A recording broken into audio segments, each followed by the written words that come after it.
Assalamualaikum. Good evening, doctors. Welcome to our 24th session of ECOL-based discussion. Here we have a list of topics. So let's start with the first one. So meningitis we are going to cover, and it's on page number 336. Let me take you there. 36.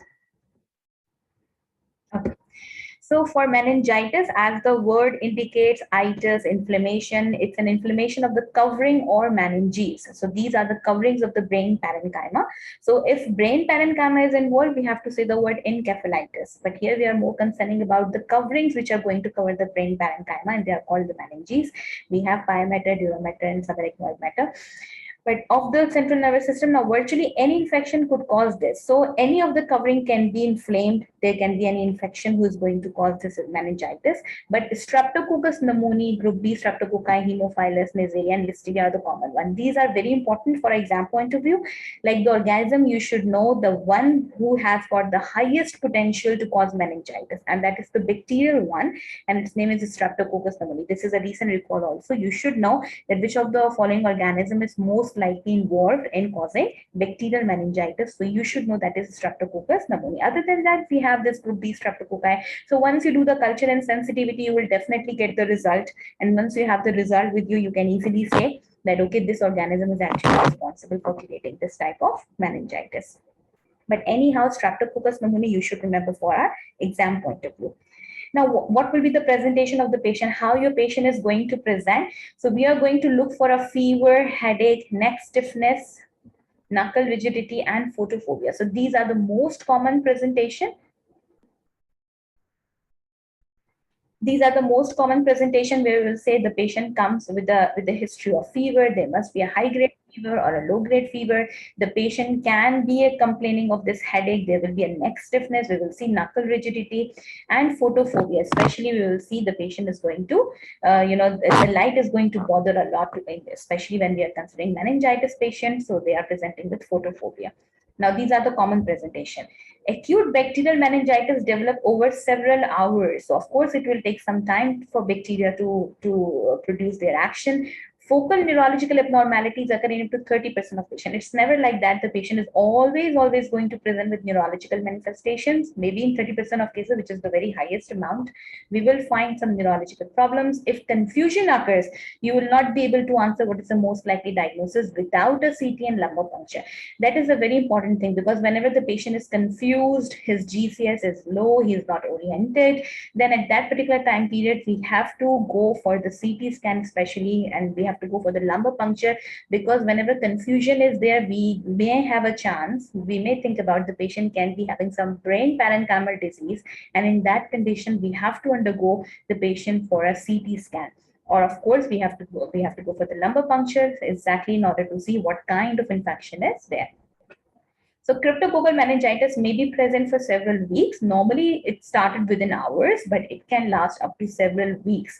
And if an organism is there, so it again depends on the half-life of the organism, for how many days that organism is going to persist there and can cause problem. Now we will have some organism-specific presentation. What is the most likely diagnosis? Say for example, the patient is having fever, the patient is having photophobia, the patient is having headache or neck stiffness, and the patient is having AIDS also. Human immunodeficiency virus syndrome is there, acquired immunodeficiency virus syndrome is there. And once you check the CD4 count cells, as this is a very important investigation part in AIDS patient, that we have to know their count, especially CD4 cell counts, because we want to see whether we have to give antiviral treatment to these patients or not.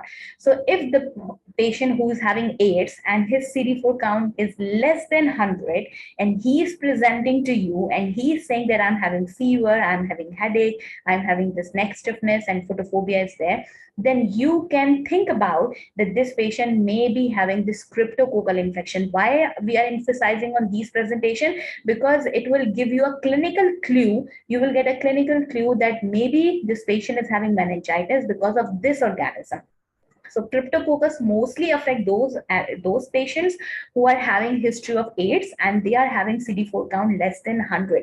If the AIDS patient is having CD4 count in between 200 to 250, usually opportunistic infections don't bother these patients. But once they have less CD4 cell counts, then opportunistic infection, those infections which are usually don't do anything to the normal people, but once they have less CD4 cell count, they are started to produce or disease, or they are started to bother the patient. We are called them as a this one infectious agent, and they are super infectious in the term. They normally they don't do anything, but whenever there is low immunity, they can do. So they are the opportunistic infection. So always remember, think about the organism Cryptococcus who can cause meningitis in patients who are having history of AIDS and especially who are having less than 100 CD4 cell count.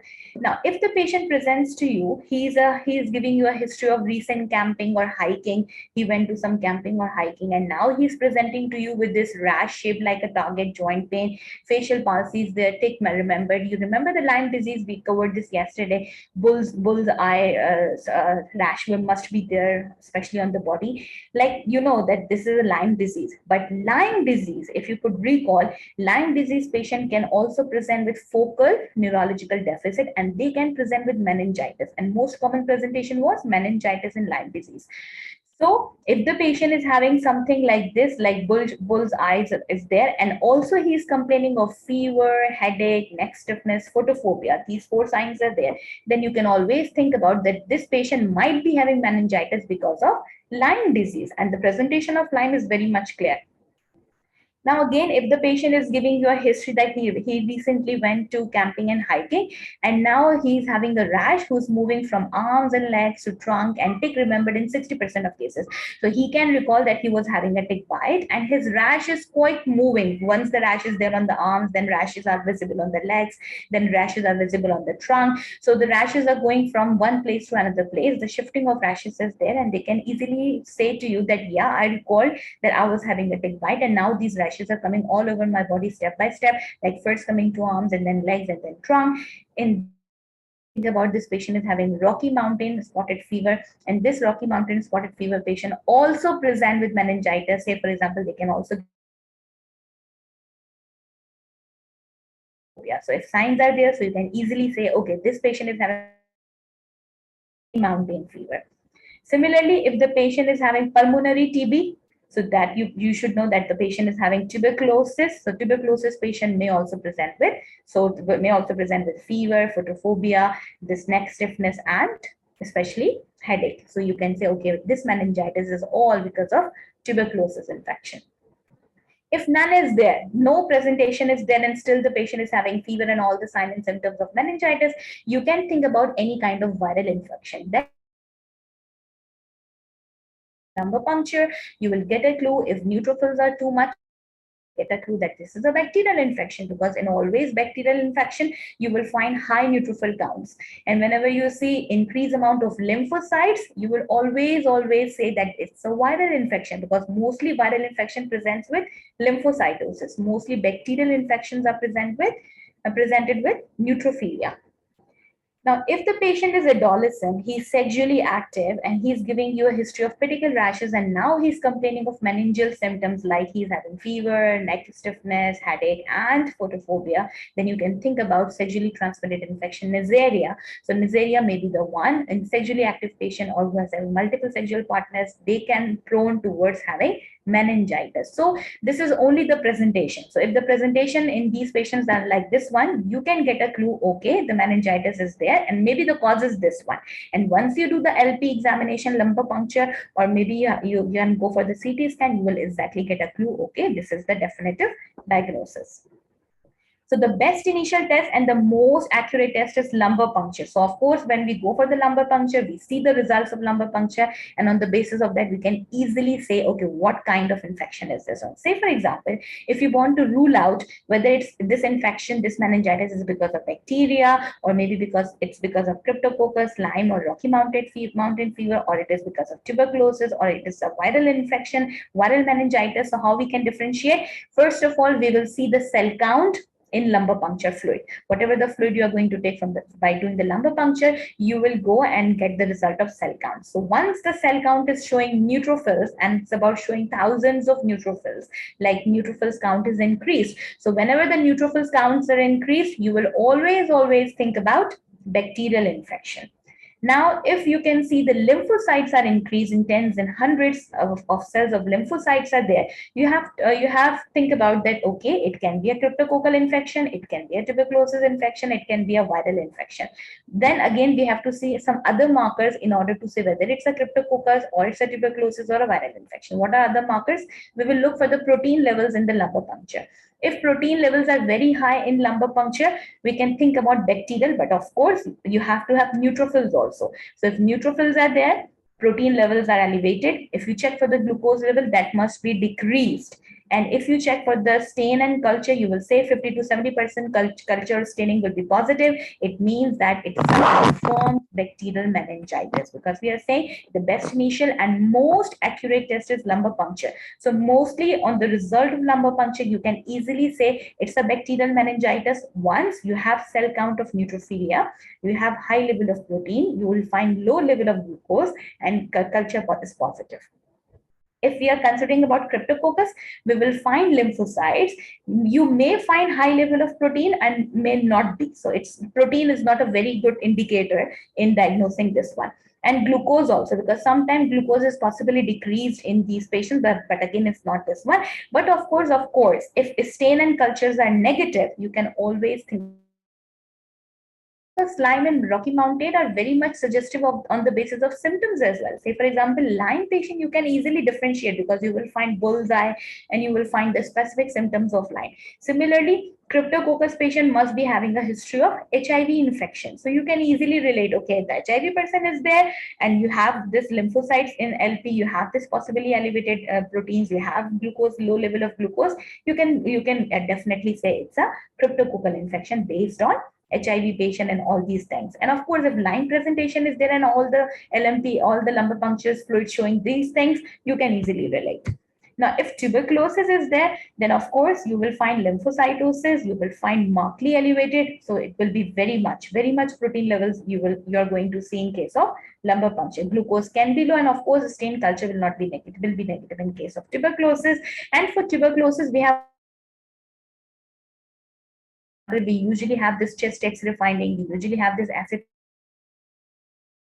So on the basis of those, we can say it's a tuberculosis. And once we do the lumbar puncture, if we find all this thing and plus meningitis sign and symptoms, we can say, okay, this meningitis is all because of tuberculosis. These are the cranial manifestations of tuberculosis. Then we have this viral. So for viral one, we can say, again, lymphocytosis is there. Protein will be normal. Virus has nothing to do with the protein level. So you will see always normal amount of protein. You will always see normal amount of glucose. So there will be nothing in this lumbar puncture fluid. Only except you will find lymphocytosis. That is very much obvious that whenever lymphocytes count are increased, you will say it's a viral infection. Whenever whenever neutrophil counts are increased, you will always say it's a bacterial one. So this is how we are going to differentiate on the basis of lumbar puncture. Now, when is a head CT the best initial best initial test? When you're going to perform CT scan, although we have already mentioned that lumbar puncture is the one who is considered to be the initial best one and the most accurate as well, then when you will do CT scan? Remember the first line we have covered just now, it shows whenever the patient is having confusion. So confusion is the thing where we are very much particular about to see any disease in the brain parenchyma. So in order to differentiate those brain parenchymal diseases, we have to go for CT scan. So head CT is necessary prior to an LP. Only if there is a possibility that the space occupying lesion may cause herniation in the brain. Answer head CT first when any of the following is present.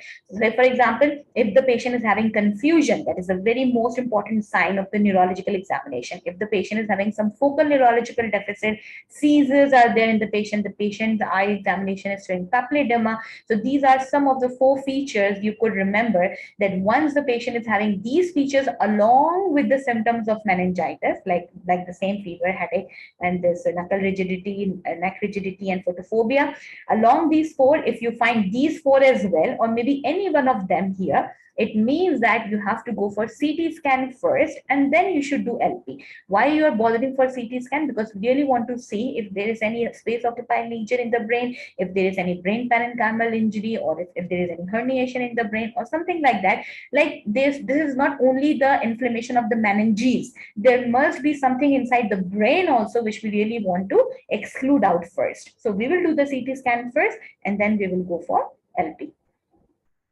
So this is showing the blood disc margin, papilledema is showing mentioned here. Now, in order to be accurate, a neurological examination needs a cooperative patient who can understand and follow the instruction. Oh, of course, whenever you are checking the cranial nerves, the patient should be very much responding. That is obviously obvious. Like whenever we do the neurological examination, we want a cooperative patient. So that is of course. Now, if there is a contraindication to immediate LP, say for example, if you are not able to perform lumbar puncture right away, although it's very much common, we usually perform in emergency department as well.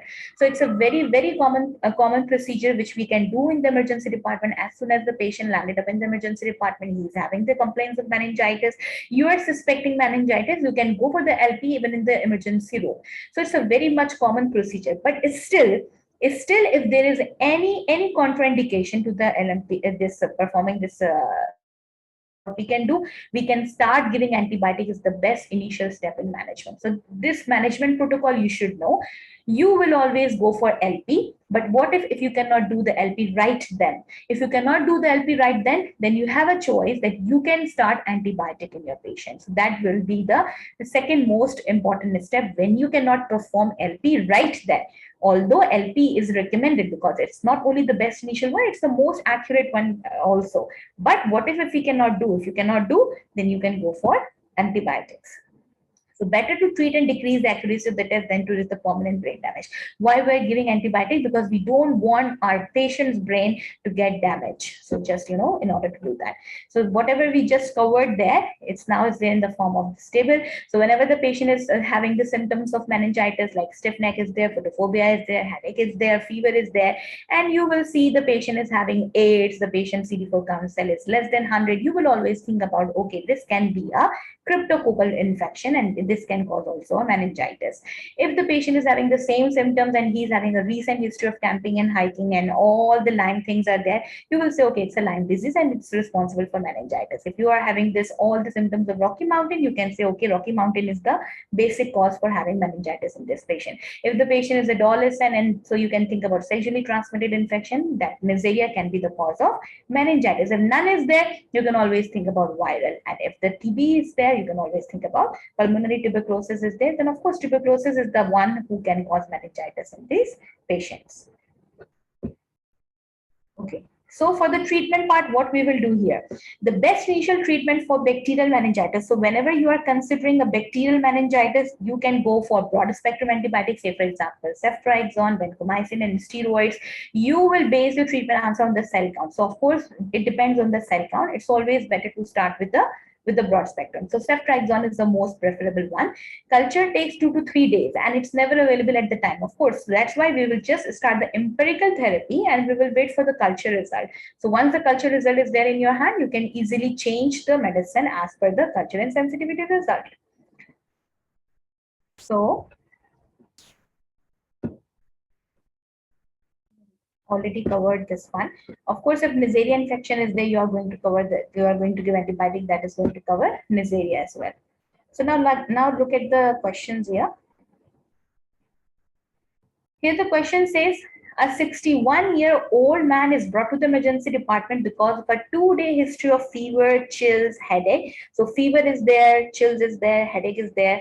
So fever and headache, that's a very important sign. He has a 20-year history of hypertension and poorly controlled type 2 diabetes mellitus. So he's a known case of hypertension. He has comorbids. He has type 2 diabetes. His current medications include metformin and lisinopril. Of course, metformin for diabetes and lisinopril for hypertension he is having. On examination, he's having fever, pulse is high, blood pressure is 150/80. Of course, he's taking this. He is lethargic but oriented to person, place, and time. It means that he's not confused. Examination shows severe neck rigidity. So fever and headache was there. symptoms were there. And now once you do the examination, you found this neck rigidity. A lumbar puncture is performed already, which shows increased neutrophils. So whenever there is increased neutrophils, what should come in your mind? A bacterial infection should always come in your mind. Elevated protein and decreased glucose. So that's very much compliant with the bacterial meningitis, because whenever there is a bacterial meningitis, you will always find high neutrophils, you will always find high protein, and you will always find low glucose. So which of the following is the most likely causal organism? So which of the following can cause this kind of thing? Bacterial. So it's very much clear with the help of this LP report that this is a bacterial infection, because whenever you see high neutrophil, even elevated protein and decreased glucose is not mentioned there, but neutrophils are mentioned, then you can always think about bacterial, because these are the supportive one. So if neutrophils are there, the patient is having signs of fever and headache, knuckle rigidity is there. So your meningitis is so much provisional diagnosis is confirmed here. Now, based on this LP result, they're asking you which organism can be the one. Do you think it's a Haemophilus infection? It's a Streptococcus pneumoniae infection, Neisseria or E. coli one? So of course, we have already covered in the first pair of the MTB that whenever there is a bacterial infection, Streptococcus pneumoniae is the one which is main responsible for causing bacterial meningitis in 60% of cases. So 60% cases, and this is considered to be the most common bacterial meningitis causing organism. So this is Streptococcus. Of course, Haemophilus influenza is not going to the one. And for the Neisseria, there should be a sexually active, and there should be something related to that one. For E. coli has nothing to do with this one. And of course, is a gram negative, and very rare cases, less than 1% can cause E. coli. So that is not the most common one. They're asking you the most common organism.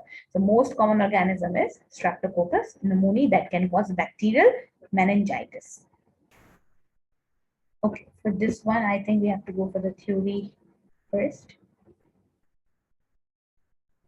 We have this Myasthenia gravis, 565.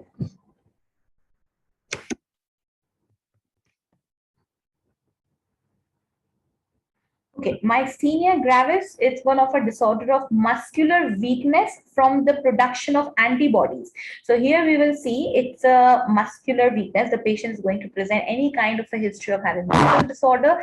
But this is all because of antibodies against which neurotransmitter? Against acetylcholine receptor at the neuromuscular junction. So acetylcholine is a main parasympathetic receptor and the main over autonomic nervous system receptor, where we can see it's going to help with the contraction or the muscular activity. So whenever acetylcholine receptor is there, acetylcholine has to be attached on this receptor whenever it wants to perform any action. So acetylcholine is there, but receptors are going to destroy by the antibodies. So no matter how much amount of acetylcholine is there in our body, but if receptors are not there, acetylcholine will not be doing its proper function. So here acetylcholine is not going to get damaged, but the receptors are actually damaging. And who is the responsible agent for damaging these receptors? These are own antibodies. And why these are own antibodies are responsible? Because it's one of a genetic, or it's one of a autoimmune disorder. So we'll look for a question describing, so if the patient is saying to you that he's having double vision and difficulty chewing, so whenever some muscles are involved, like here masticatory muscles are involved, dysphonia or weakness of limb muscles, worse at the end of the day. So all over the all day the patient was performing activities, and now at the end of the day he's having some muscle problem, he's having weakness of the limb muscles. So wherever the muscles are involved, starting from the masticatory muscle, the very important chewing muscle of mastication, who is performing this chewing activity up, and the big muscles also, the limb muscles or any small muscles, if you see the involvement is there, they are not performing their function well, they are showing weakness of the muscles, then you can always think about myasthenia. Sorry about that. This is because the extraocular muscles and mastication masseter are often the only two muscular activities universally done by people. For example, watching TV and eating. So see, watching TV, it means that my eye muscles are involved because I have to see here and there. And mastication means simultaneously by watching TV, you can also eat, right? So these two activities, and if you see if the patient is having complaining of these two activities, say for example, extraocular muscles is not there, but for the masseter, if you are thinking about that, the chewing activity able to chew properly while watching TV, then some muscular weakness is there, and you can always think about myasthenia in that case. Now, this is because the extramuscular is there. Yes, Dr. Tyler. Yes, Dr. What is this point that they cannot eat and wash together? They can, but say they for only for your clinical point of view, they are saying that, say for example, if you ask your patient to do two activities simultaneously, like say for example, if you ask him to read something and if you just give him a bubble and ask him to chew this one also, so maybe he can read but at the same time he cannot eat, he will find it difficult to eat in. So then you can realize, okay, there may be some muscle weakness. That's why the patient cannot do two or three things together simultaneously, although a normal person can easily do. But the one who is having this muscle weakness because of antibodies, he cannot perform two, three functions at one time. So maybe he can read well, but he cannot do the chewing part at the same time. So that is only for your clinical interpretation. You can clinically interpret it like this one. Well, and of course, there are some muscular reflexes which you can check where you can see muscle weakness is there. There are some tests, of course, on the basis of orthopedics. You can say this patient is having muscular weakness. And finally, electromyography nerve conduction studies will give you a clue that this patient is having muscle weakness. But just, it's just a clinical interpretation that you can ask the patient to do two or three activities together where the small muscles are involved. And if you can see the patient won't be able to do that or having some difficulty in performing that action, then you can always think about the patient is having muscle weakness, and you can have a clue of this myasthenia gravis just for a clinical interpretation. So severe myasthenia affects respiratory muscle.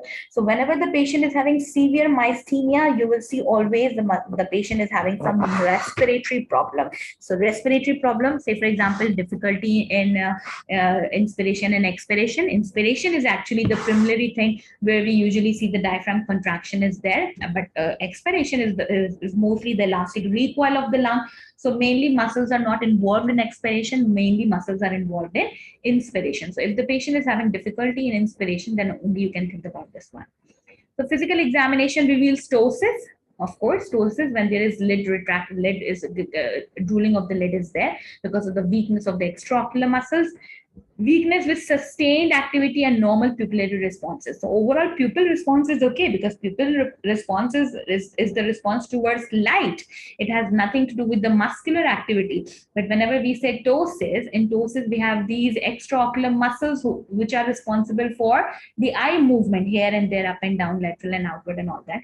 So there we will see some oculomotor nerve which is going to supply extraocular muscles. If there is weakness in that you can easily say that is affected. That's why ptosis is there. But pupillary response is normal because pupillary response is mainly a response towards light.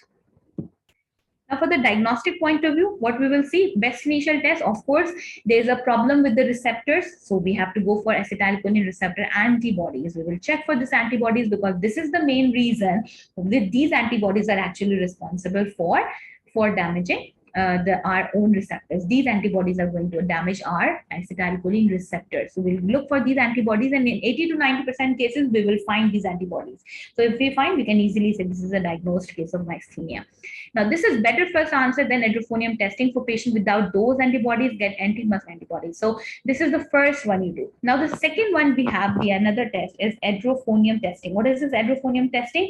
You will give short-acting inhibitor of acetylcholine esterase. Acetylcholine esterase is the enzyme which is responsible to do the lysis of acetylcholine.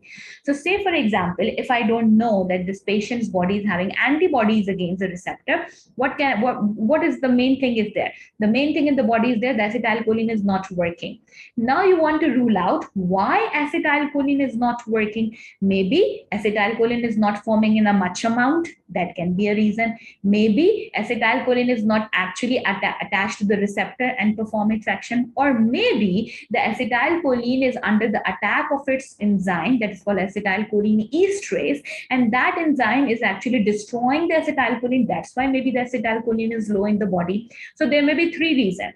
One reason, the formation of the acetylcholine is low. The second reason, the acetylcholine is good amount, but it's not actually attaching to the receptor for performing its action. Or number three, the acetylcholine esterase, who is responsible to do the lysis of extra amount of acetylcholine, is working so high that it's going to it's going to destroy all the acetylcholine. acetylcholine.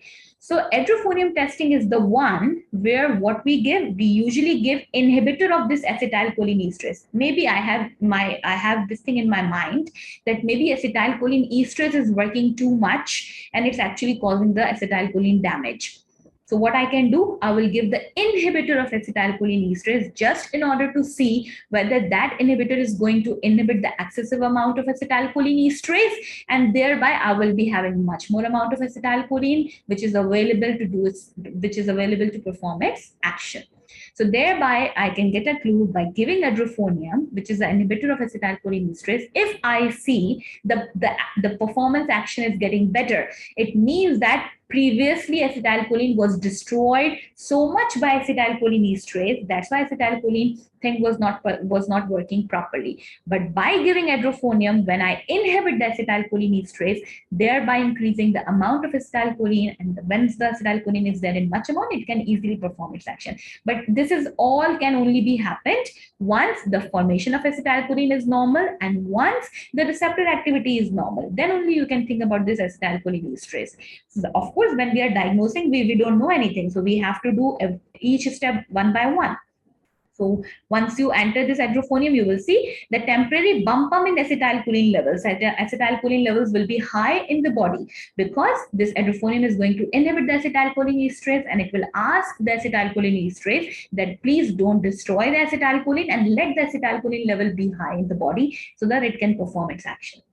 So now it's associated with a clear improvement in motor function that lasts for a few minutes. So just by giving edrophonium, if you see the patient's movement is getting better, you can always think about, okay, this acetylcholine esterase is the one who was creating problem.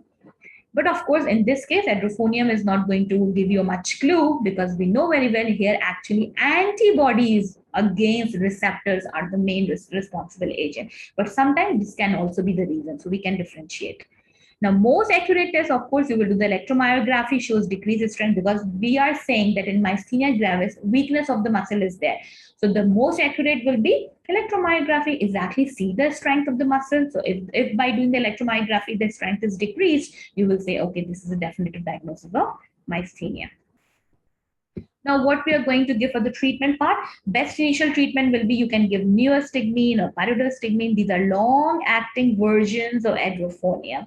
So they are the versions of edrophonium, whatever acetylcholine is there. It's not going to be deactivated by acetylcholine esterase or inhibited by acetylcholine esterase. So we can give this neostigmine and pyridostigmine. And if these medications do not control the disease, the most appropriate next step in management is thymectomy. Now that's very important for our exam point of view as well. You should know that this thymus is one of the lymphoid organ. But honestly, during embryologically, thymus is very functional. Once the baby is in the forming stage, you will see the thymus gland is producing, it's a lymphoid organ, it's producing B and T lymphocyte in a very much quantity. But as soon as the delivery of the baby, slowly, this thymus gland is going to be obliterated, and in a mature adult, you will find only the remnants of thymus. You will not find a proper thymus functional lymphoid organ. But what if the patient is having functional thymus in adulthood also? So if the patient is having functional thymus, it means that thymus is actually a lymphoid organ and it's producing too much amount of B lymphocytes and B lymphocytes producing too much amount of antibodies. You can see that it's not a normal thing. And that's why we are getting so much antibodies because of thymus. So what we usually do, we always look for thymus activity. So we should always go for the CT scan of the chest, especially in order to see whether this patient who is having myasthenia is having this thymus activity or not. So most of the time we will find not accidentally, we have this in mind that thymus is responsible, and these patients can present with this with thymus overactivity, and because of thymus overactivity, we will find lots and lots of amount of abnormal antibodies who are actually attacking on our own receptors, and especially if they're acting on this acetylcholine receptors, they can cause myasthenia gravis. So what we will do, if the patient is having this muscle weakness, in order to rule out whether the patient is having active thymus activity or not, we always ask for the CT scan of the chest. So we will always go for the CT scan of the chest in order to see thymus activity. And if you find out that thymus is there, just remove it, because that thymus is not a normal thing. Thymus should only be active during embryologically. Later on, it has no protein antigen control. But if in adult you will find thymus, it means that that thymus is abnormally active, and that abnormally active thing should be excluded. That should be removed from the body. So we will go for thymectomy. We will remove the thymus in those patients.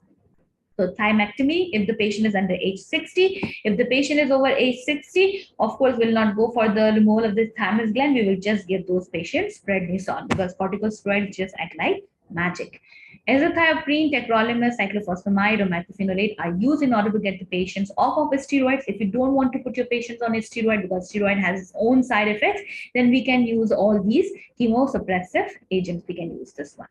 Now, the main point is to suppress T cell function in order to control antibodies made against acetylcholine receptor. What we actually want to do, we are actually emphasizing to remove all those lymphocytes like B lymphocyte and T lymphocyte, which are abnormally formed from thymus gland or abnormally from the bone marrow or the other lymphoid organs. We actually want to remove those ones. So that's why our main function is to suppress the activity of these lymphocytes.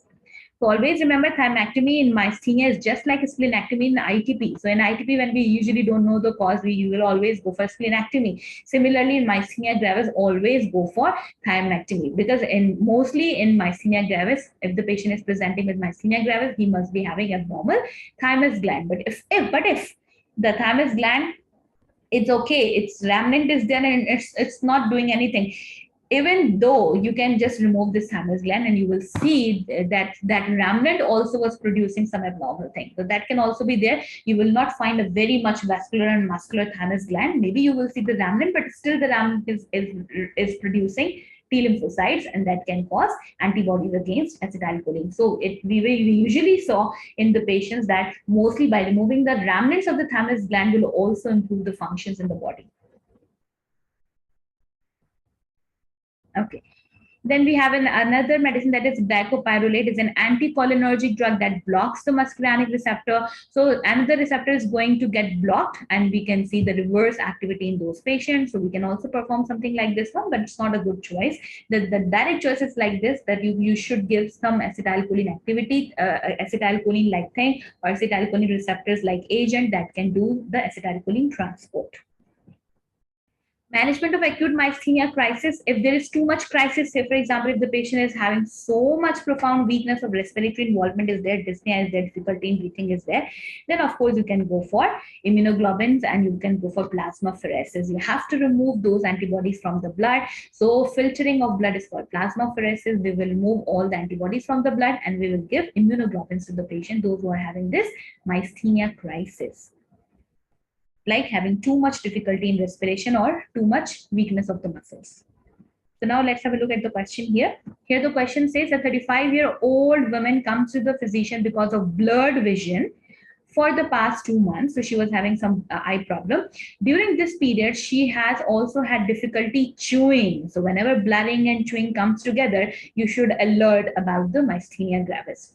And swallowing. She reports that her symptoms worsen throughout the day and improve with rest. So by doing activity, she was having more problem, and by resting, her symptoms are usually get better. On examination, temperature is okay, pulse is okay, blood pressure is okay. So that's nothing, there is no metabolic problem in her body. Just the only thing she's having blurring and chewing problem. Physical examination shows bilateral ptosis. So ptosis you find out on examination, and it's showing extraocular muscle weakness and mask-like facies. Mask-like facies, you should not think about Parkinson here. Mask-like facies in combination with ptosis is showing muscular weakness. So muscular weakness is there. Muscle strength is decreased in both lower extremities. So when you do the examination of all over the muscular system, you will find out that all over the strength is decreased. The anti-acetylcholine receptor antibody test is positive. Now you have a very, very much clear clue here. Now you already checked about this antibody test and it comes positive. So now you have a definitive diagnosis in your hand that this patient is having a problem, myasthenia, based on her presentation of blurring, based on her presentation of chewing, based her there are ptosis and this muscular weakness all over the body, and now you have antibody test also there, it's positive. So which of the following is the most appropriate next step in the management of this patient? What you are going to do next in this patient? What do you think what you are going to do? Either you will go for you will find out based on the symptoms. What you will do, you will do CT scan of the chest. If you want to do CT scan of the chest, why you want to do CT scan of the chest? What is the importance of doing CT chest scan here? Because you want to exactly, you want to see exactly the cause. Maybe this woman who is having age of 35 years, maybe she's having thymus gland overactivity, abnormal thymus gland. So first you want to rule out whether this patient is having thymoma, or you will and you know the etiology that this receptor is antibodies positive because thymus activity is abnormal. Or you will go for hydrophonium. Why we will go for hydrophonium? We have already the result in our hand. This antibody test is already positive. Electromyography and plasmapheresis again is going to give you the most accurate one. But here they're just asking you the appropriate next step. Your most appropriate next step should be to go for CT scan of the chest in order to rule out thymus. You should know the thymus, what is all about thymus, so that if thymus is overactive and overproductive here, you will go for thymectomy and the patient's symptoms will get improved just by removing the thymus. Okay, for this one, we have to go for the theory. We have already done with hydrophonium, huh? Yeah, there is no need of hydrophonium because already acetylcholine receptor antibodies are positive here. If the acetylcholine receptor antibodies are not positive here and they're asking you what you can do, so first you will do this antibodies and then you can do hydrophonium, but that's not relevant because once you have this antibody test is positive, no need for even go for anything. Just go and check the CT scan and find out the cause. If cause is there, it's okay, treat it. If thymus is not the cause, then maybe you should go for plasmapheresis and you should go for immunoglobulins. But most of the time, by removing the thymus, even the remnants of the thymus removal can give you a so better. What will be the initial step in the diagnosis? Hydrophonium? No, antibodies. This acetylcholine receptor antibodies you have to check. That should be positive. If acetylcholine bodies is you are not getting this antibodies, then only you can go for hydrophonium testing. If acetylcholine antibodies is positive, then the whole thing is there. Na? This is all because of these antibodies. Got my point? So the first thing in the question, it's already done. In the question, they have already mentioned that these antibodies are actually positive. So that's why we are not bothered about to do any further diagnostic testing because these antibodies is positive in the question. If in the question this thing is not mentioned, acetylcholine receptor antibody test is positive, then of course your next answer should be to check the level of acetylcholine receptor antibodies. If in say 80 to 90% they are present, if they are not present, we'll go for hydrophonium testing. Maybe the receptors of antibodies are not there, but acetylcholine esterase is very much functional, and that is actually doing the lysis of acetylcholine. Okay. Got the point? Yes.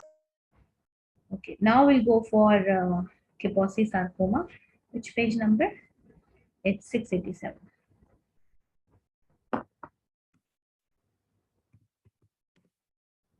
Okay, for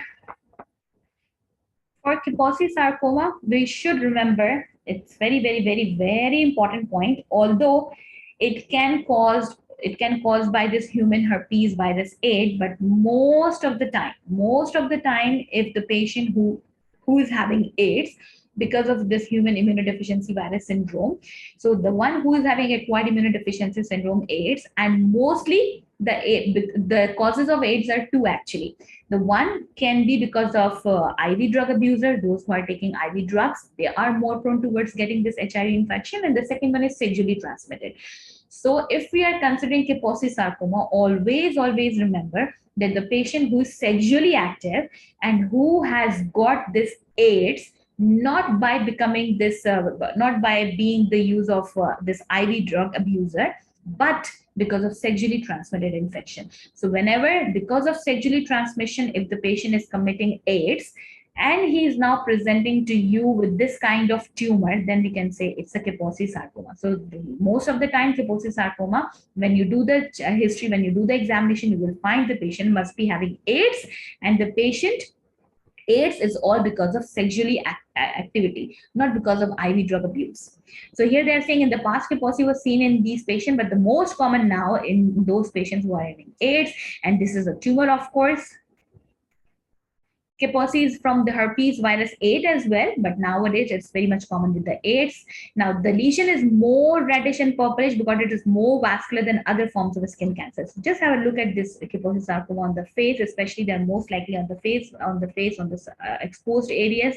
Here you can say it's very much purplish and reddish in color. And they are saying reddish and purplish because it is more vascular. So increased vascularity will give it an appearance of purplish thing. And this is also found in the GI tract, in the lungs. It's not always only there on the face, but maybe you can find them in GI tract, you can find them in lungs. And only AIDS acquired through sexual contact is associated with Kaposi sarcoma. Those who are not having this injection drug use, or those who are not IV drug abuser, we usually don't see this Kaposi sarcoma on those patients. We are saying all this because of common observation. It's a common observation that those patients who are presenting with Kaposi sarcoma, they usually have AIDS because of sexual contact. But again, it's not a hard and fast rule, but it's a most common observation. So what you're going to treat, what you're going to give for the treatment, unlike the other skin cancers, you're not going to go for the surgical removal of this one. Rather than you will treat the AIDS, because it's all because of AIDS. So when you treat the AIDS, your main goal is to just lower down the CD4 count. And if the CD4 count is low, to maintain the CD4 count. If the CD4 count is low, below 250, the opportunistic infections are very much active. But if the CD4 count is increased, you will see there's a dramatic change in the body of these patients who are having HIV, because their immune system is actually compromised. So our main goal is always to make their CD4 cell count high. So if the CD4 cell count is low, then what will happen? These patients can have opportunistic infection, those infections who are not doing anything in normal patients, but because these patients are having less immunity, they will become active. So treat the AIDS with antiretrovirals, and the majority of Kaposi sarcoma will disappear as the CD4 counts improve. So as soon as their CD4 cell count improves because of the antiretroviral treatment, you will see this Kaposi sarcoma will disappear. You should not go for the surgical management or surgical removal, because it will disappear by its own.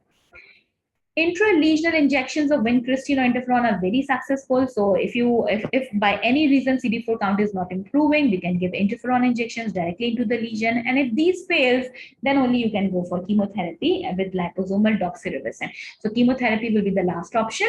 First, you will try to improve the CD4 count, but just by giving the antiretroviral treatment. But if that is not going to improve, then you can think about giving up this vincristine or interferon injection directly into the lesion. If that also not helpful, then only you can go for chemotherapy. That is for the treatment part.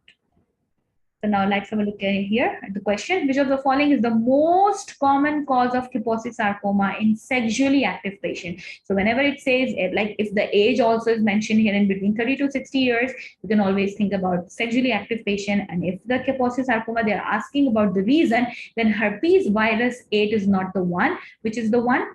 AIDS is actually the one, or HIV is mentioned, or AIDS is mentioned, the one which is responsible for the most common Kaposi sarcoma. So it's not the Neisseria. Neisseria chlamydia can cause sexually transmitted infections, but they cannot cause sarcoma. They cannot cause Kaposi sarcoma. Only herpes and AIDS can cause. And herpes is the reason previously, but nowadays it's only AIDS we are considering. Because herpes virus itself is an oncogenic, it can also cause Kaposi sarcoma, but very rare. Most of the time it's the AIDS, HIV is responsible for this one. Okay, for this one we have to go for the theory first. We have next one is rickets, 879.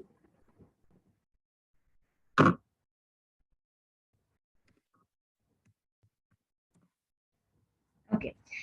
For rickets, it's a very, very, very common disorder, especially in the children in ages between 6 months up to 24 months, like 6 months to 2 years, you can see these babies can present with this ricket, but it's because it's what? It's a lack of vitamin D.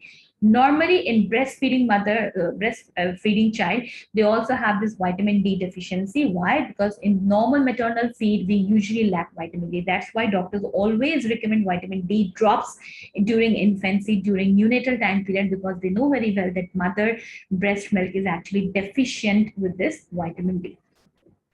And of course, vitamin D has to be produced in children also. It should be in the pro form underneath the skin, and it has to be converted into active form. So ricket is a disorder caused by lack of vitamin D, calcium, or phosphate. So it's not only because of the vitamin D, we also have to look for calcium and phosphate, but mainly because of vitamin D and still calcium and phosphate together. It leads to softening and weakening of the bones, making them more susceptible to fracture. So if the bones are weak, fracture can easily be happened. So look for the children ages between 6 to 2 months, 2 years. 24 months means 2 years, are at highest risk because their bones are rapidly growing. And there are 3 main etiologies of the ricket. So you should know for your exam point of view that in which kind of etiology you are going to see what kind of lab investigations. So say, for example, if you're considering vitamin D deficient, so here the word means deficient. So ricket caused by lack of enough vitamin D in the child's diet.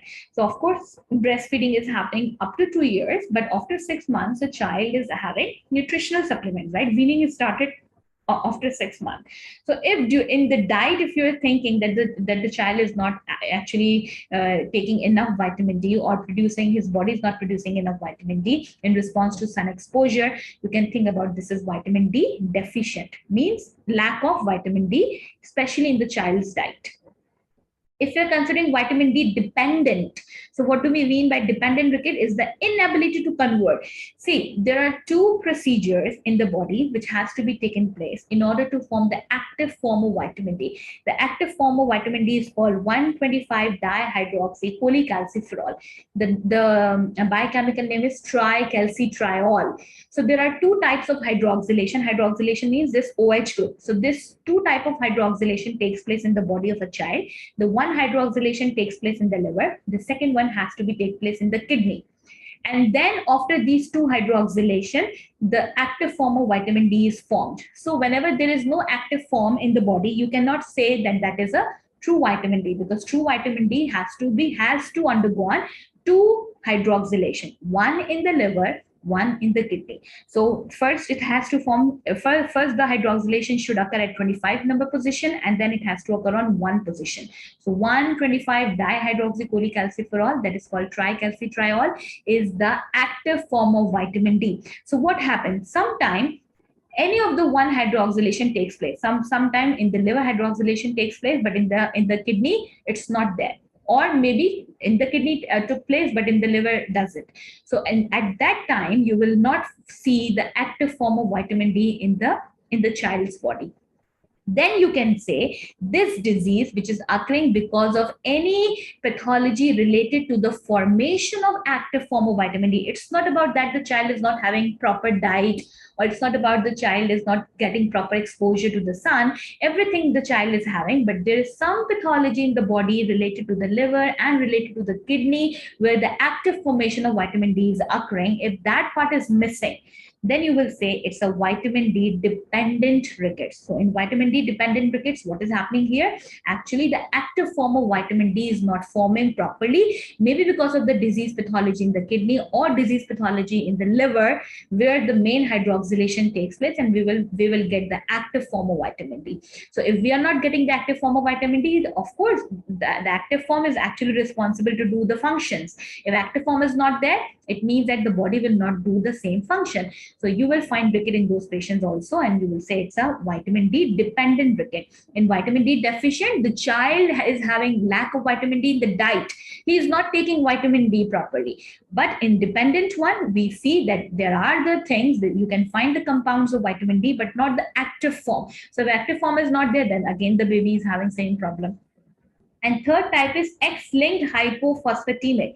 This hypophosphatemic rickets occur when an innate kidney defect results in inability to retain phosphate. Now here you will especially see the phosphate problem, because rickets is not only the problem of vitamin D. Rickets is all the problem of vitamin D, calcium, and phosphate, and all of them are linked together. Even calcium and phosphate metabolism are linked together. And parathyroid is the main one who is responsible for maintaining the levels of vitamin D and calcium and phosphate in the body. And we have some buffer mechanism for maintaining this calcium and phosphate in the body. So just think about this X-linked hypophosphatemic one, where the problem is in the kidney, and the kidney is not able to retain the phosphate. And without phosphate, adequate bone mineralization cannot take place, and bones are getting weaker and weaker, and you will find rickets in those babies as well. So here in these babies who are having this X-linked hypophosphatemic rickets, in these babies they do have this calcium and vitamin D, but they don't have phosphate. So if phosphate is not there, then again phosphorus is one of the main component of bones. So if phosphorus is not there, then again the bone will become ricketic.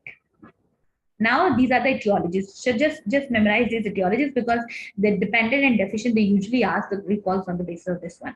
Now for the presentation part, presentation will be very much obvious. Child will present with ulnar radial bowing. So bowing of the bones is the very important sign which you are going to observe in a child, and a waddling gait. So waddling gait can be a symptom. The mother will say, okay, my child was not walking properly as the other children are walking properly. My child is not walking properly. It means that she's pointing towards waddling gait. Plus, when you examine, you will see bowing of the legs.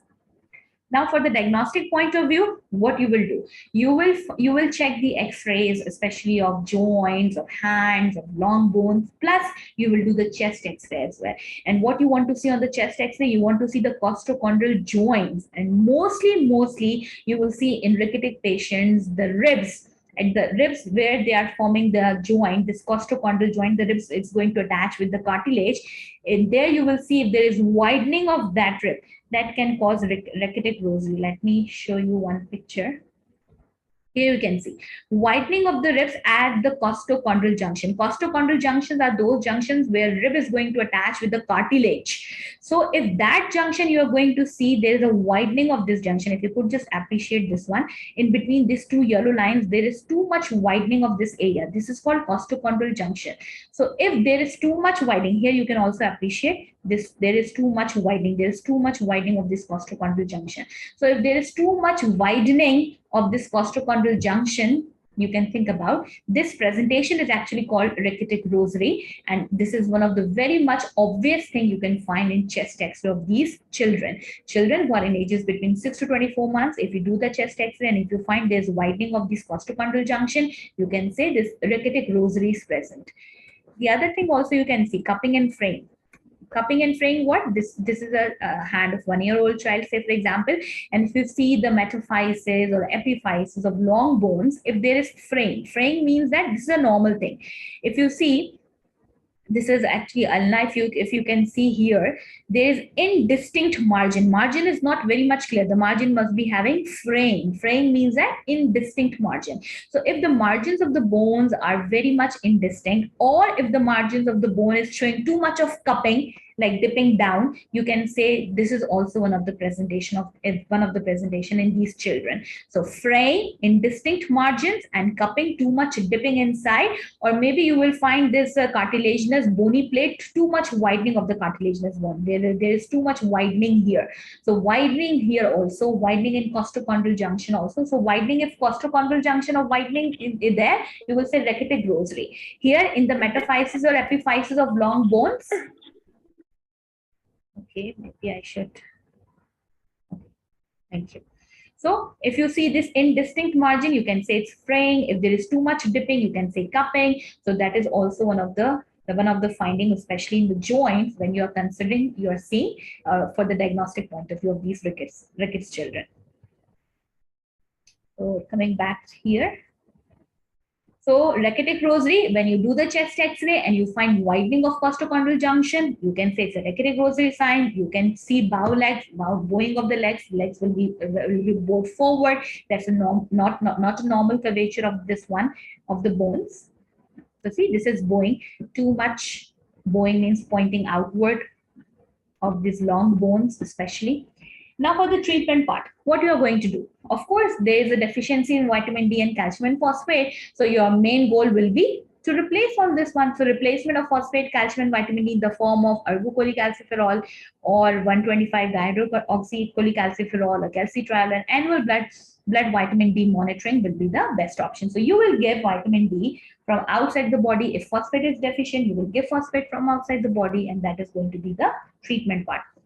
Now, these are the chemical consequences of vitamin D. You should know this one, because on the basis of this one, you are going to evaluate what kind of rickets your children is having. Say, for example, vitamin D deficient, if you are considering, in these children who are having this vitamin D deficient, actually their diet is lacking vitamin D. So we will find calcium normal or decreased, maybe because they are not taking enough amount of milk, maybe. So calcium will be decreased. Of course, phosphate will be decreased. Of course, this vitamin D will be decreased. Everything will be decreased. Why?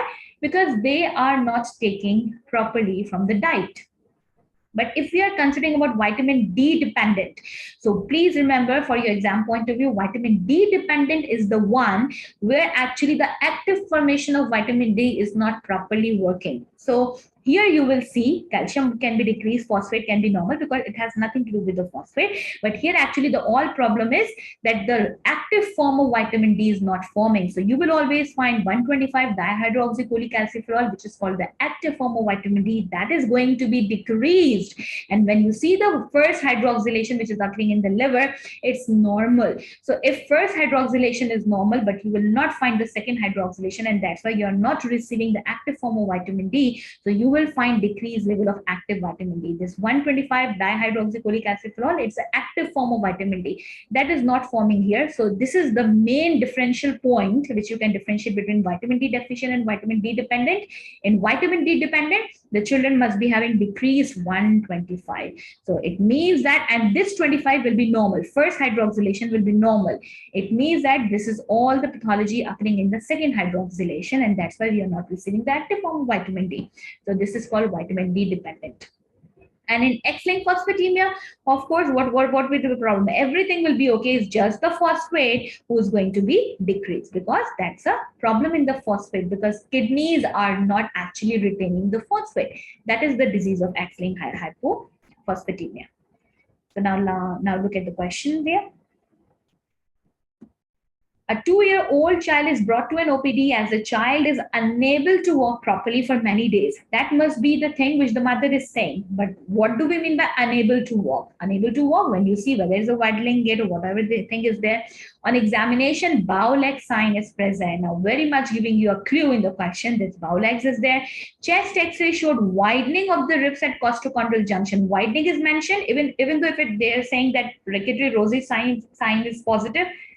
That is also the same thing, like the patient is having widening of this costochondral junction. Lab investigation show calcium is decreased, normal phosphate decreased 125, but normal 25. So this is again give you a very much clue that this patient is having decreased active form of vitamin D. So whenever there is decreased active form of vitamin D, which of the following, they are asking which of the following is a definitive diagnosis. They are asking you the definitive diagnosis, not the probable and the most likely, because everything is there. So 125 is deficient. It means that which is the one, vitamin D dependent one or vitamin D deficient one. There is nothing like independent. Only these three: D deficient, hypophosphatemia, and D dependent. So of course this is vitamin D dependent. It's not a deficiency. The diet is okay. Everything is okay. The whole problem lies under the active formation, making the active formation of vitamin D. So that should be a vitamin D dependent. This one, we have to go for the theory first. Then we have this shock, 716.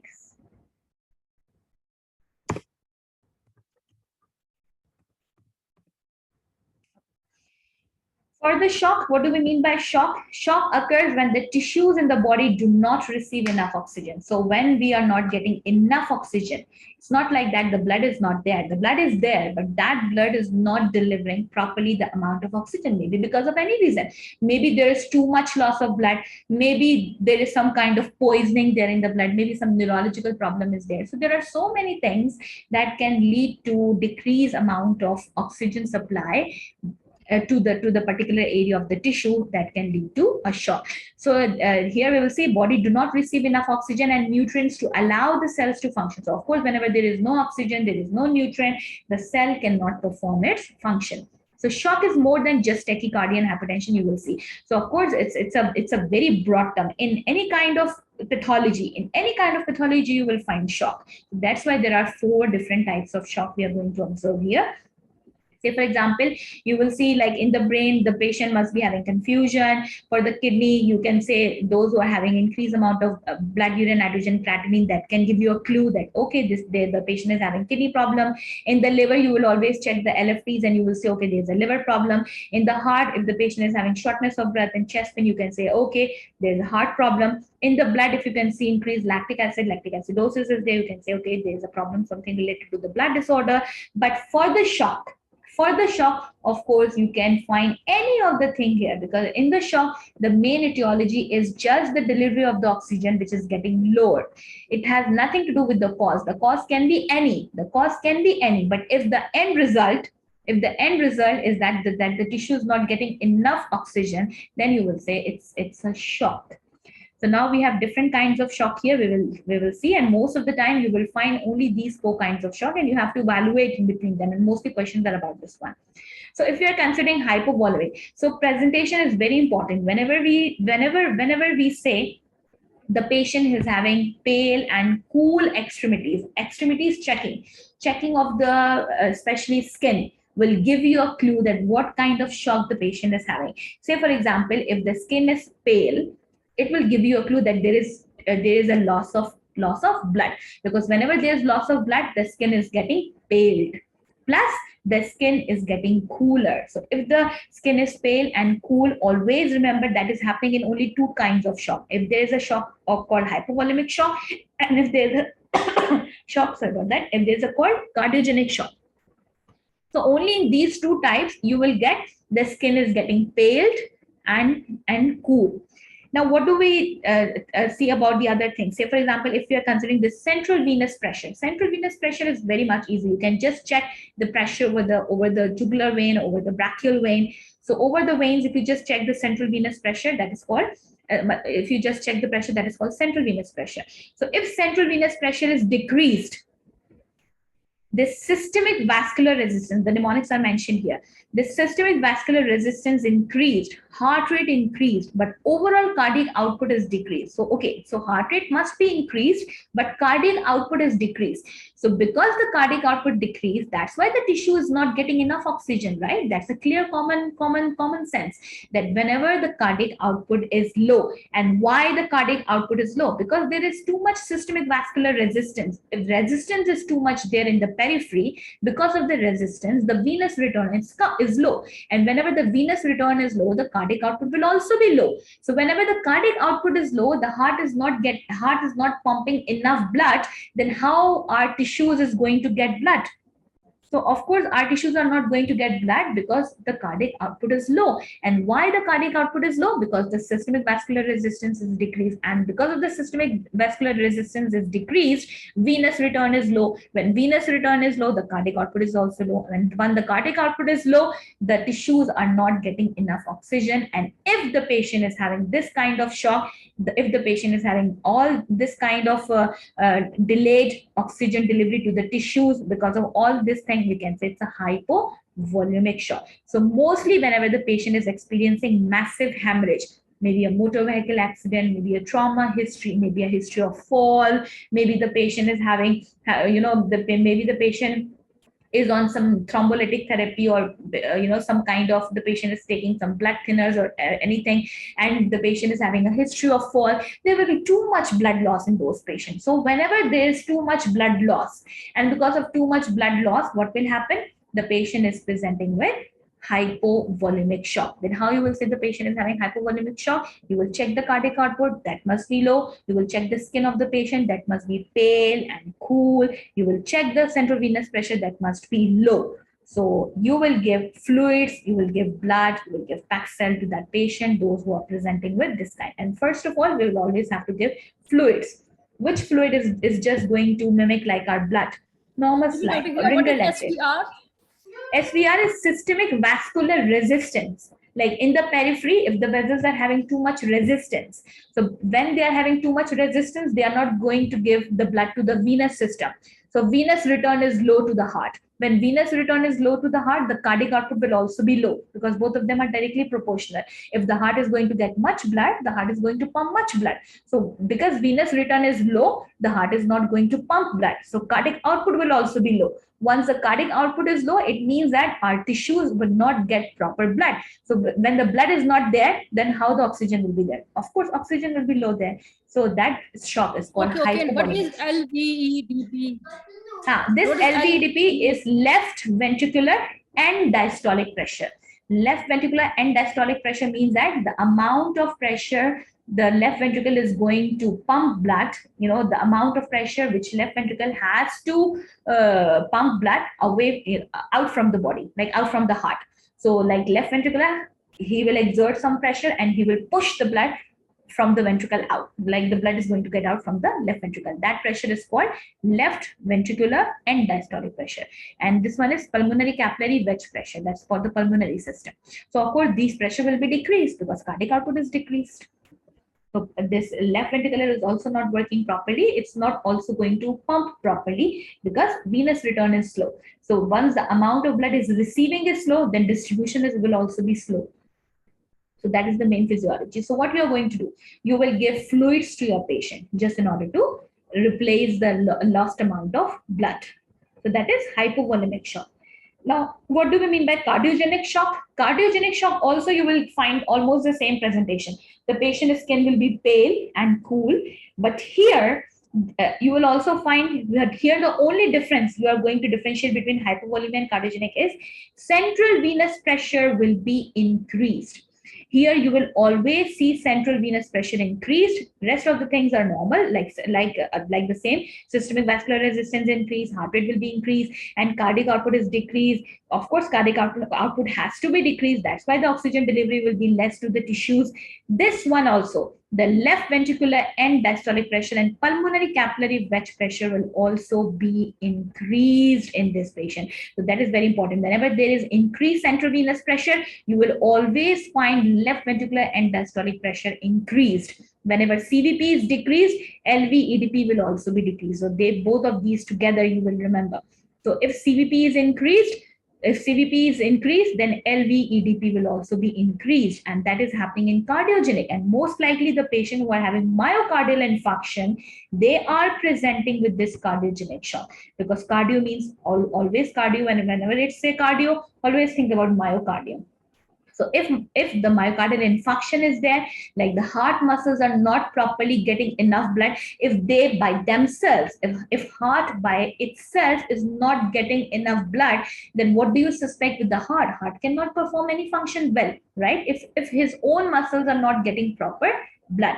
So if in that case, if the whole body of the patient is not going to get enough blood, enough oxygen, we will say it's a cardiogenic shock. So most of the time, the patient who's having cardiogenic shock, you will always find a history of myocardial infarction in that patient, like whose own heart is compromised. So if someone's own heart is compromised, then how will you consider from that heart that is going to provide much blood to the whole body? Then whole body will get suffered. So that kind of shock will be cardiogenic shock. So one important point which you are going to memorize here, when you are comparing hypovolemic with the cardiogenic one, that always check the CVP. If the CVP is decreased, that must be a hypovolemic. If CVP is increased, that must be a cardiogenic. Rest all the things must be similar, but these CVP and of course this LVEDP are vice versa. In hypovolemic, CVP must be decreased. In cardiogenic, CVP must be increased. This neurogenic, yes, Dr. How CVP will increase? Because the heart will be pumping less. Heart own muscles are going to get less blood. Say for example, in myocardial infarction, you will see the myocardium is not getting enough blood, but again heart has to pump the blood because he is receiving enough amount of volume of blood. No, that is okay, but how CVP will increase? So it's all depend on the volume of the blood. So if the heart is having increased volume of blood, CVP must be increased because it has nothing to do with the volume of the blood. It is actually the infarction in the myocardium, infarction in the muscles. So once you check the pressure, in the veins and everything, that will be increased because volume is okay. Na? Yeah. I was misunderstanding. I was thinking about arteries, but it's the okay. pressure, the back pressure.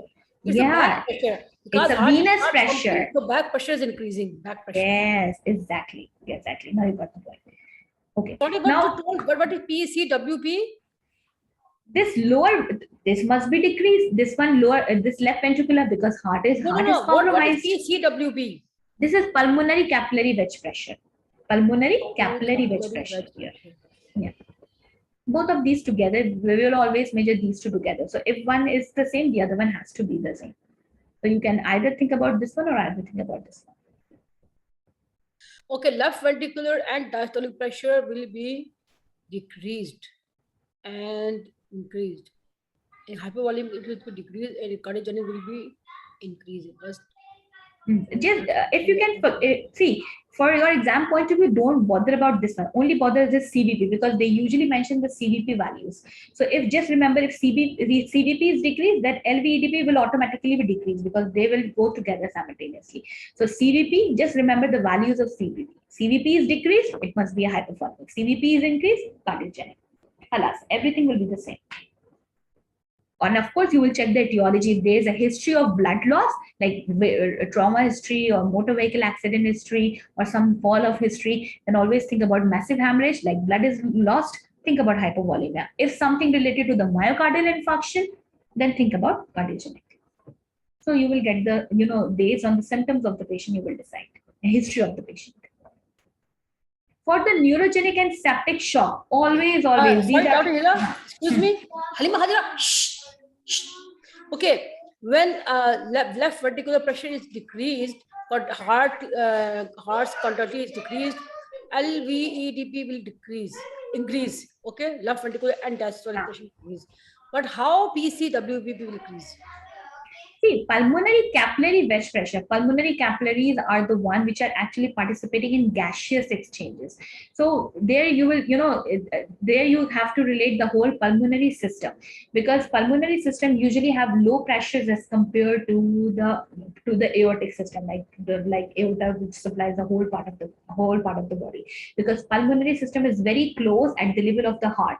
So normally you will always find the pressures which are in the heart, that exactly the pressures are will be in the pulmonary system, especially the right side of the heart is having the same pressure like in the pulmonary system, because it's at the same level of the heart. The heart has nothing to do much work in order to shift the blood to the pulmonary system, because it's just nearby. It has to do a lot of work in order to give blood to the aorta and supply the whole part of the body. So whenever, so which one should I explain, hypovolemic or cardiogenic one? Which you are confused, in hypovolemic or cardiogenic? I will explain that one. Dr. Tyra, are you there? No. I was asking about only the pulmonary capillary pressure. Okay, so just think about this one, that pulmonary capillary wedge pressure, it all depends on the cardiac output. It all depends on the cardiac output, because cardiac output of the right side, because cardiac output is mainly formed by the left ventricle, is mainly formed by the. It's okay, it will decrease in hypovolemia, because hypovolemia is increasing. Then how it will increase in cardiogenic? How it will be increased in cardiogenic? Because cardiogenic, it has related to the myocardium. It has nothing related to the overall activity of the heart. Because whenever there is infarction in the myocardium, the heart has to become hypertrophied, just in order, because he is receiving too much amount of blood. You remember that Frank Starling law? Frank Starling says if he is going to receive much amount of blood, he has to pump much blood, and in order to do that, he will become hypertrophied. Then you will see hypertrophy of the muscle. That's why it has nothing to do with the pulmonary capillary wedge pressure.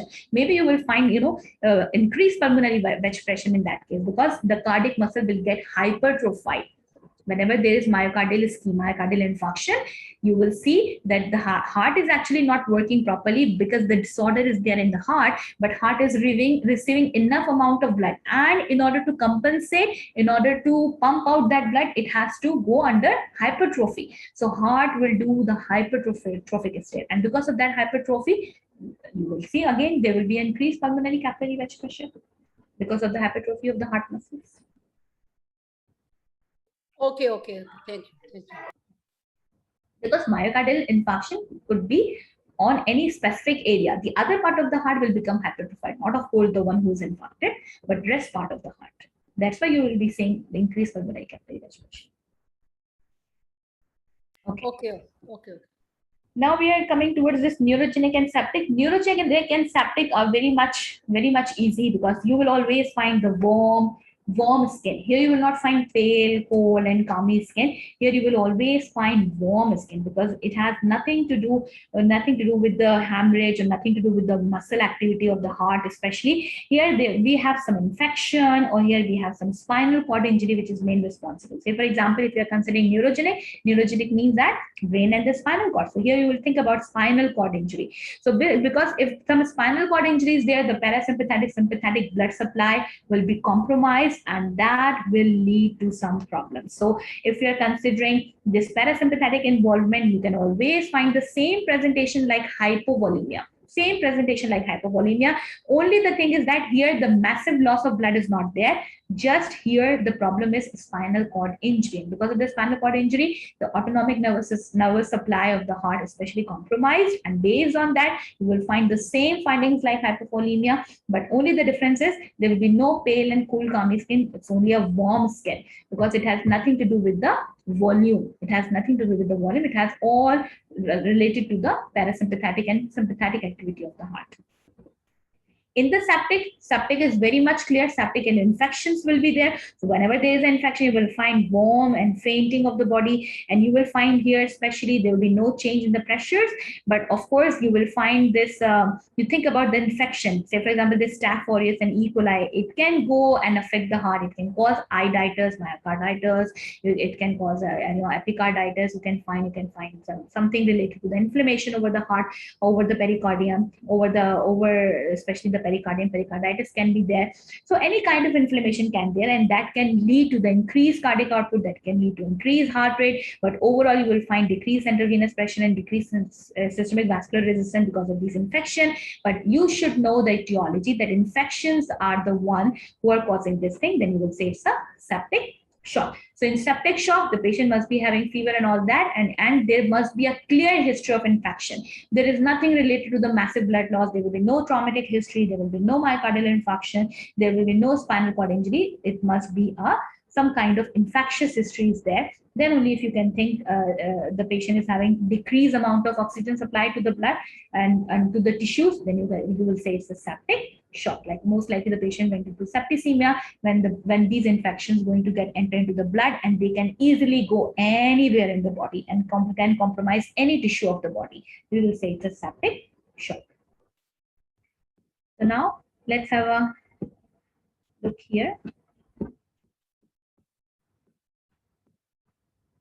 All the questions. Now let's have a look at the question here. Here the question says, an 87-year-old woman is brought to the emergency department 30 minutes after a fall onto a hardwood floor. So now you can easily differentiate. She is 87 years old and she has a history of fall. She has a history of atrial fibrillation, coronary artery disease, hypertension, osteoporosis. So of course, 87 years, she must be having so much comorbid. So atrial fibrillation, she must be taking some anticoagulants, and coronary artery disease and blood thinners, hypertension, osteoporosis. So she must be on too much medications. On examination, the left hip shows swelling and tenderness because she has a history of fall. So her left hip is showing swelling and tenderness with decreased range of movement. The patient complains of dizziness and palpitation. Heart rate is increased. She is now dizzy. She is diaphoretic. Excessive sweating is there and pale. So once there is excessive sweating, the patient's skin must be cold because of excessive sweating and pale. So cold and pale skin is there. Her skin is cold and clammy. Her pulse is high. She's fainting now. Respiration is okay. Blood pressure is 70/30. See, decreased blood pressure, increased pulse. Whenever there is decreased pressure, increased pulse, you will always think about blood loss. So now she started to lose blood and decrease CVP. Now CVP is also decreased. It will again give you a clue. So blood pressure is low, the patient is losing her blood. Which of the following is the most likely cause of this patient's sudden decline in condition? So very much obvious, she's having pale, cold extremities, she's having low blood and high pulse, which is indicating towards blood loss inside the body. So it's a clear case of hypovolemic shock, which is always related with the history of massive hemorrhage. So she was having a history of fall, and soon after she started to internally bleed, and now she's presenting with hypovolemic shock. Always remember, whenever there is less blood pressure and high pulse, it indicates the patient is losing internally, the patient is losing her blood. So there is some collection of blood inside the patient will going to happen, most likely in the hip area where she's having this thing, or she's also a known case of atrial fibrillation. So she's taking blood thinners. So that can also lead to, if there is a history of fall and trauma, that patient is much more prone towards bleeding as well. So that is also one of the side effects. So anyhow, this patient is going to lose her blood. So we will say this is hypovolemic shock. Okay, for this one, we have to go for the theory. Now, say, for example, I just changed the scenario only for your practice point of view. If I just mention here that this patient is having a motor vehicle accident, and this patient is lost her, both of her lower limbs, like both of her lower limbs are lost, which indicate the spinal cord injury is there. Then what do you think? What can be the shock in this patient? If the same presentation is there, but there is a history of fall and there is both of the lower limbs are paralyzed, which showing pointing towards the spinal cord injury because of the motor vehicle accident, then what do you think? Maybe in that case, we will say it's a neurogenic shock. But still, in that condition, the blood pressure and everything should be normal. It should not show that the patient is internally bleeding. If the patient is internally bleeding, her pulse must be high and her blood pressure must be low.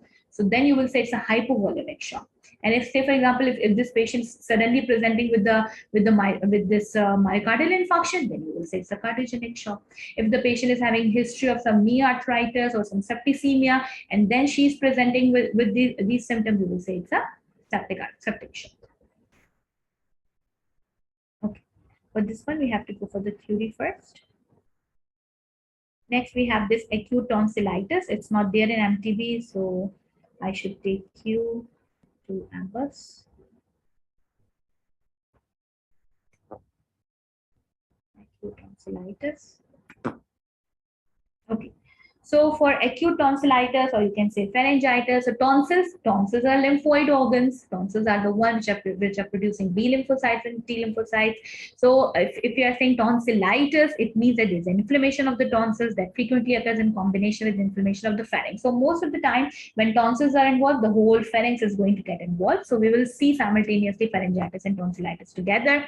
The term tonsillitis and pharyngitis are often used interchangeably, but they refer to distinct sites of inflammation. Of course, if you see the large tonsils by your own naked eyes, you can say, okay, it's a tonsillitis. But if you see erythema around the whole pharynx, the whole part of the oral cavity, then you can say it's a pharyngitis.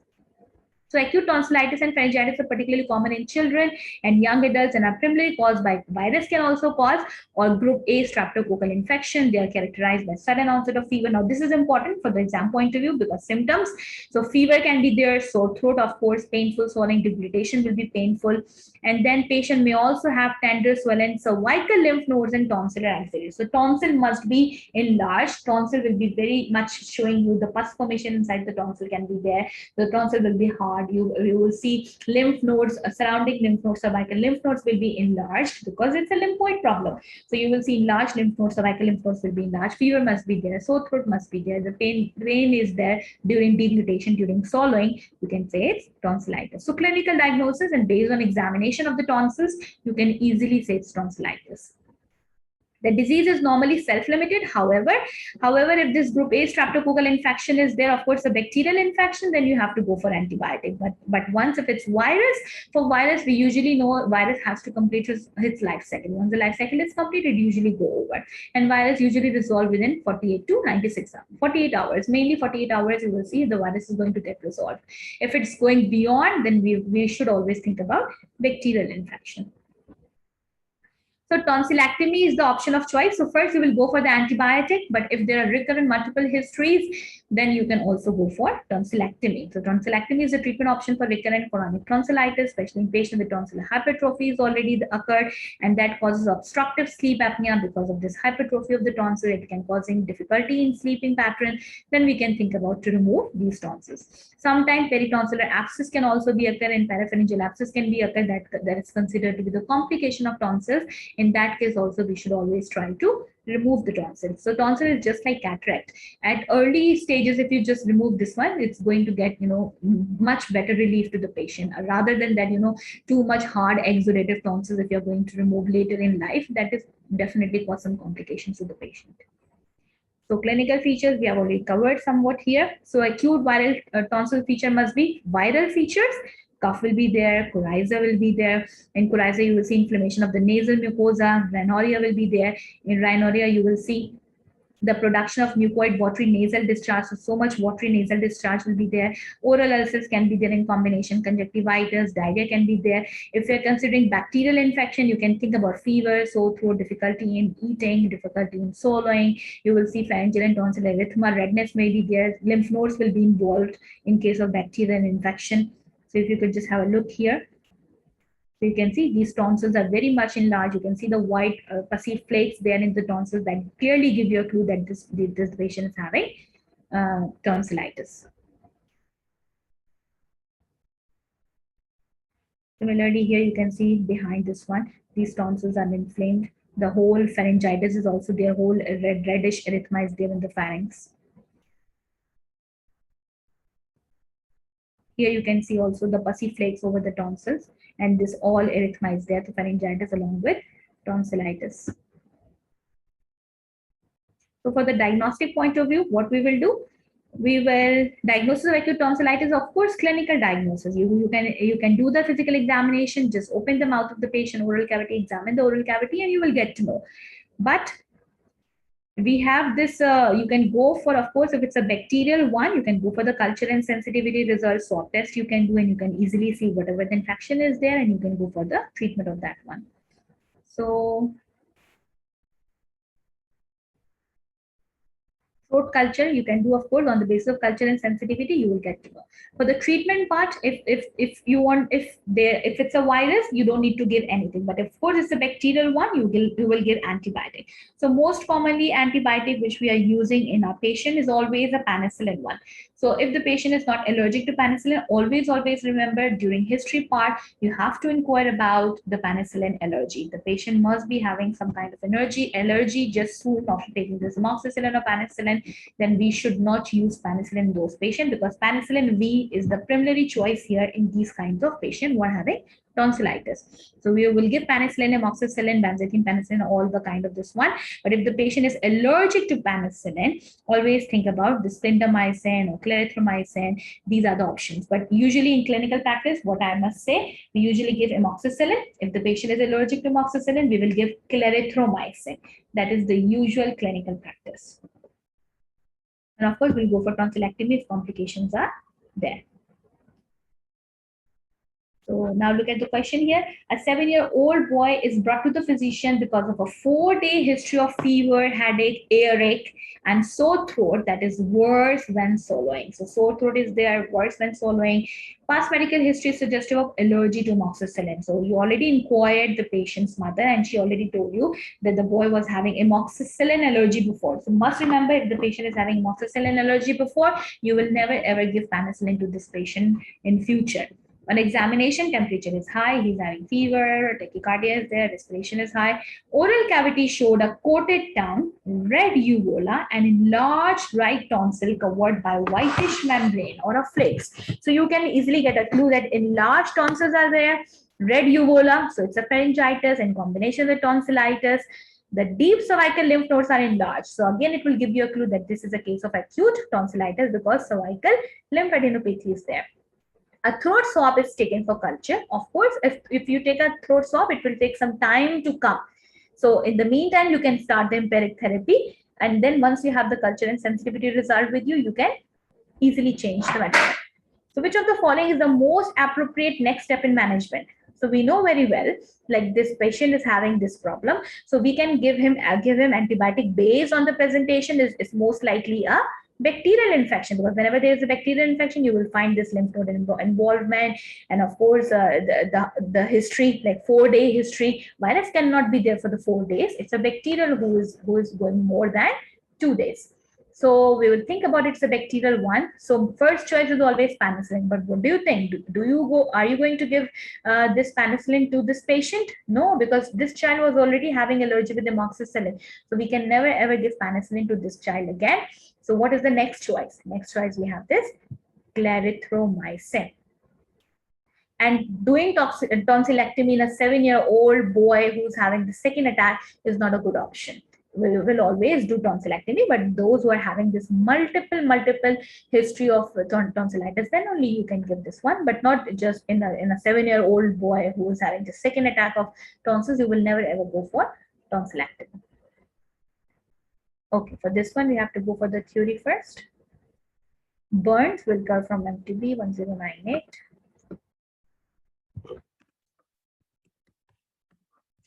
Okay.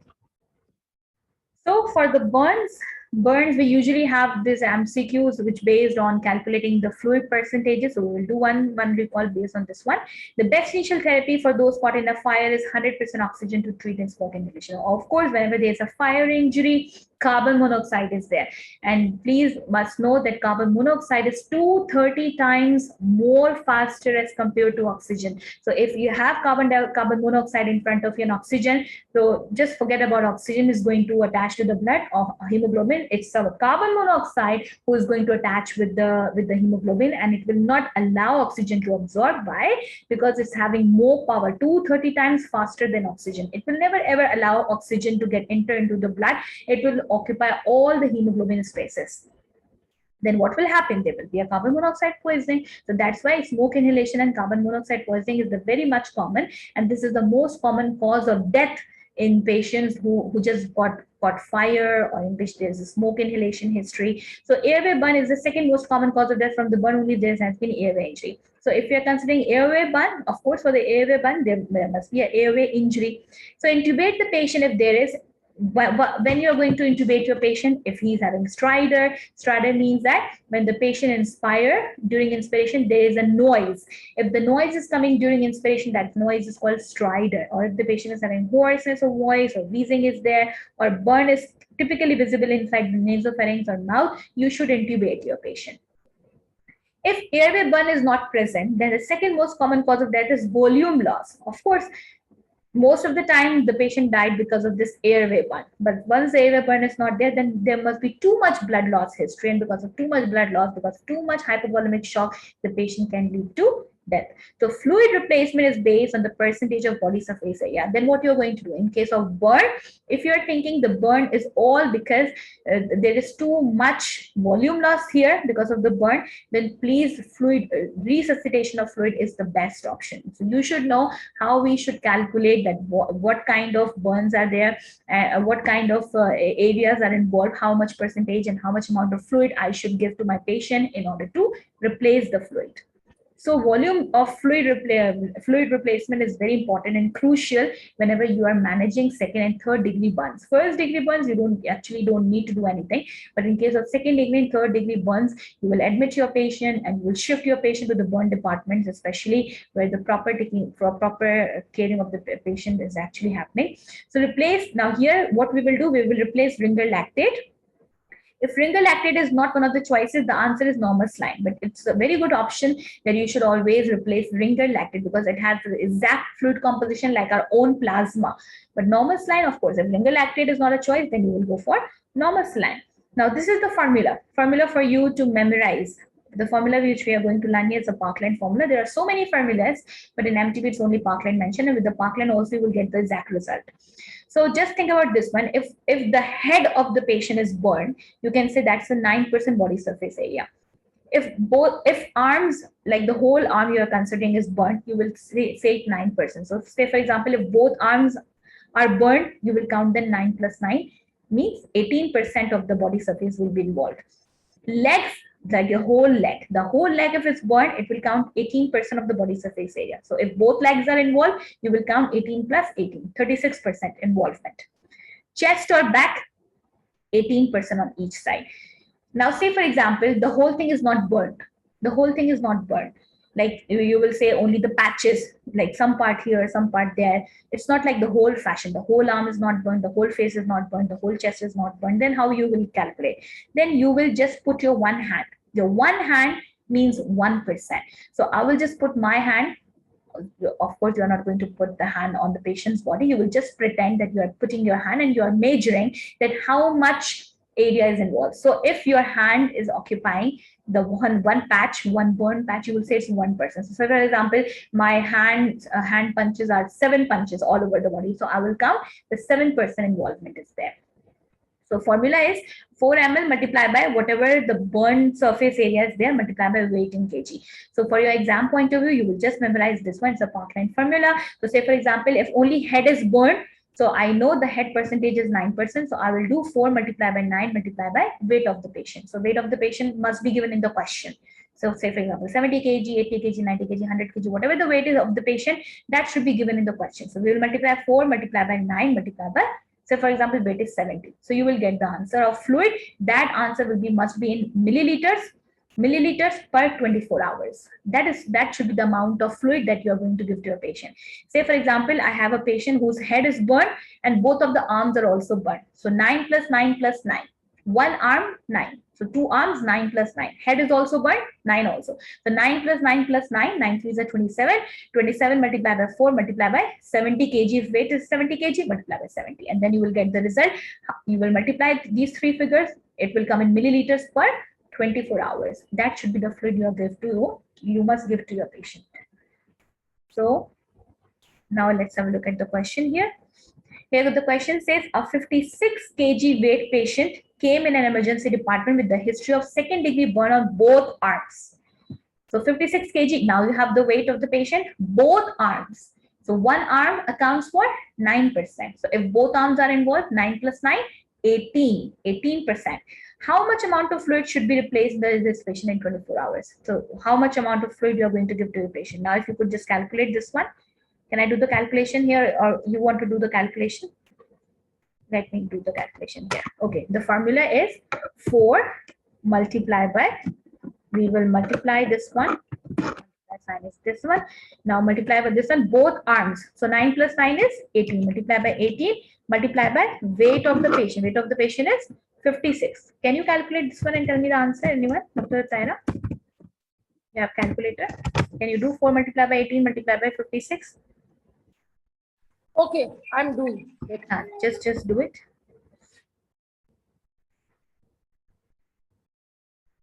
4 multiplied by 18. Why we are writing 18? Because both arms are involved. So 9 plus 9, 18.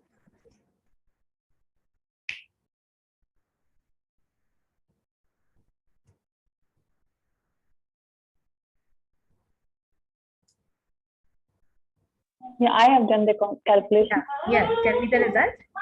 Yeah, 4032. It's a C option. So it's a C option. So it's very easy. Now, say for example, if the question says not on both arms, it must give you like all the limbs are involved. So how you will calculate all the limbs? In that case, just for your knowledge, can you do the calculation? If both arms and both legs are involved, then how you will do the calculation? 4 multiplied by 4 multiplied by legs means 18%. 4 multiplied by 9, 9 plus 9 plus 18 plus 18 multiply by 56. Can you do the calculation now? Both arms and both legs. So we will do 4 multiplied by 9 plus 9 plus 18 plus 18 multiplied by 56. 12,000. 12,000. Dr. Taira, yours also 12,000? It's 12,096 like. Okay, so I should also do 9 plus 9 plus 18 plus. Yeah, I was trying to do, but then I left. She was doing. Okay, 54 into 4 into 56. So that comes.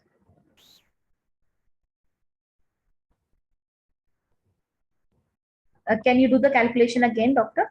9 plus 9 plus 18 plus 18. It's 54. So you will multiply 54 into 4. That comes 126. And then you will multiply 126 into 56. So for me, it's coming 5,076. Why it's coming 12,000 for you? Can you do the calculation again? 9 plus 9 plus 18 plus 18. You are going to add all these features, all these things. Body surface area, you are going to add. And whatever it comes here, you will multiply with the 4. Whatever the answer is there, you will multiply that with 56. So 9 plus 9 is 18, right? Then 18 plus 18 is 36. Then 36 plus 18 is 54. You are going to multiply 54 with 4. Whatever the answer is there, that is going to be multiplied with 56. So that is coming something around 5,000 over. If you could do the calculation again and let us know. That's important. You do all of you should do the calculation so that you will get to know, because in the exam you're not going to get calculator. You have to do it by your own hands, mind calculation. So paperwork you can do. But please remember, Sorry, you're going. doctor? Yes, Yeah. yes, It's 56 into 54 yes. into And then 4. into 4. Yes. Into 4. So what's your answer? 12,096. I don't know why. 12,096. Okay, let me do the calculation again. 4 multiplied by 54. So 4 multiplied by 54 is 216, right? And Yeah. then 216 multiplied by 56. Ah, okay. Yeah. 12,096. Yeah. Good, thank you. You did the calculation with calculator. I did it by my hand. Okay, that's great. See, it's just happened now. Okay, so must practice. Okay, for me also, I should do practice. All right. So that's all for today. Thank you so much, everyone. See you tomorrow. Tomorrow is the last session. We are going to cover some dermatology pictures. We are going to cover ECGs and some important chest X-ray findings. So inshallah. See you tomorrow. And tomorrow, inshallah, I'll be uploading some of the practice. Let me stop the recording first.